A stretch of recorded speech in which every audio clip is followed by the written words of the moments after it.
तो सतयुग में आप ही में से फिर क्या जो पार नहीं हुए वो यहीं भटक रहे होंगे, और सतयुग में फिर जन्मे वो पुण्य खत्म हुए। जितने पुण्य खत्म हो जाएंगे उसी प्रकार वातावरण बदलता जाएगा संसार का।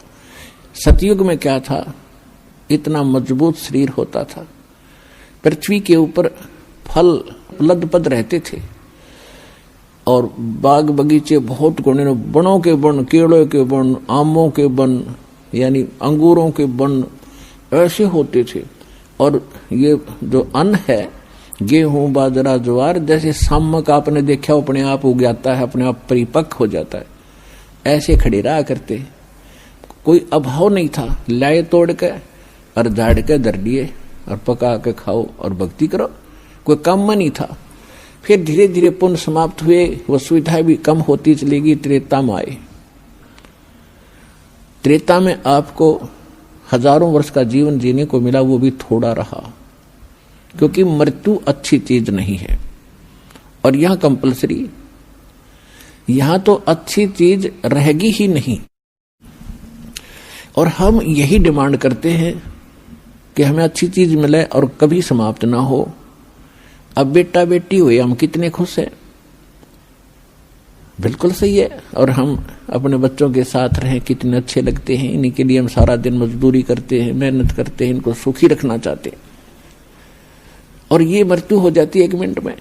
बच्चे ही मर जाते हैं, बाप माता पिता दोनों मर जाते हैं इकट्ठे ही, पूरा परिवार नाश हो जाता है। तो व्हाट इज दिस? ये संसार है जहां आप रह रहे हो। ठीक है, अभी तक आपको ये पता ही नहीं था कि इसके अतिरिक्त भी कोई स्थान है। तो ये भगवान ने आके बताया है, और कुछ अपने गवाह भी तैयार करके वो कच्चा काम नहीं करते।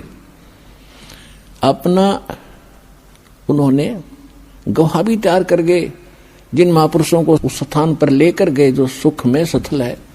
गीता अध्याय नंबर 18 के श्लोक नंबर 62 में कहा कि अर्जुन, तू सर्वभाव से उस परमेश्वर की शरण में जा, उसकी कृपा से तू परम शांति को और सनातन परम धाम को प्राप्त होगा।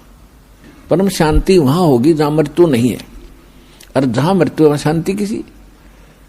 अब चाहे प्रधानमंत्री बन रहा है बाप, और बेटे का तकलीफ हो जा या एक्सीडेंट हो जा, जब वो सुनता है ना एक्सीडेंट हो गया, कलेजा न्यू करे उसका, क्या हुआ क्या हुआ, जब न्यू कह लेना बच गया, जब शांति हो है। तो यहां कोई जीवन है या शांति है? हम सोचें राजा सुखी, पूरी पृथ्वी का राजा भी महादुखी है इस लोक के अंदर। तो सुख कहां है वो बता दिया भगवान ने कि सतलोक में है, जहां आप पहले रहा करते थे। उस सुख को आप यहां खोज रहे हो। जो बूरा की मंडी में सुख था वो नमक की मंडी में नहीं हो सकता। उस कीट को, उस कीड़े को जो खांड की बोरी से उठकर और किसी ने उठाकर नमक की मंडी में डाल दिया, तो वह सारा कलर एक जैसा है। तो ये काल जो है ये भगवान जरूर कहलावा है, लेकिन ये भगवान नहीं है, ये सुखदाई नहीं है। तो उस सतलोक की और यहाँ की एक जैसी रचना है। ऐसे मनुष्य वहां है, ऐसी सृष्टि जो की तू है। आप पहले वहां रहा करते थे, चींटी से लेकर हाथी तक जितने भी असंख्य प्राणी है यहाँ पर, वो इतना बड़ा लोक है।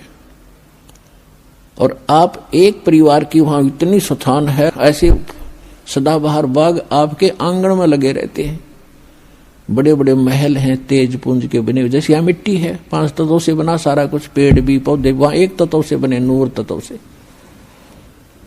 और उसको छोड़कर आप यहाँ आ गए, आप यहाँ खोज रहे हो सुख के, काम करूं नहीं और सुख गणाओ, बैठे बैठे सारा कुछ मिल रहा है, ये तो वहां मिल जाएगा। तो इसकी नकल काल न करा कि स्वर्ग और महास्वर्ग। अब वहां आपको बैठों को जरूर मिलेगा स्वर्ग महास्वर्ग में, लेकिन पूंजी आपकी खत्म हो रही है। और वहां पूंजी बिल्कुल खत्म नहीं होती, क्योंकि आप अपने बाप के घर पर हो गए। बाप के घर पर कोई किराया थोड़ा देना पड़ता है, वो परम पिता है हमारा।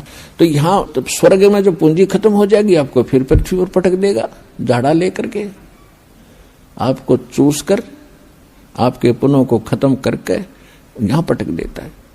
और वहां कभी पुण्य खत्म होते ही नहीं। जो प्राणी वहां जाएगा वो पुण्यों से इतना परिपूर्ण पुण्य हो जाएगा इस भक्ति, सत भक्ति से, और फिर अपने भगवान के पिता के घर चले जाएंगे। फिर वहां समस्याएं समाप्त हो जाती है।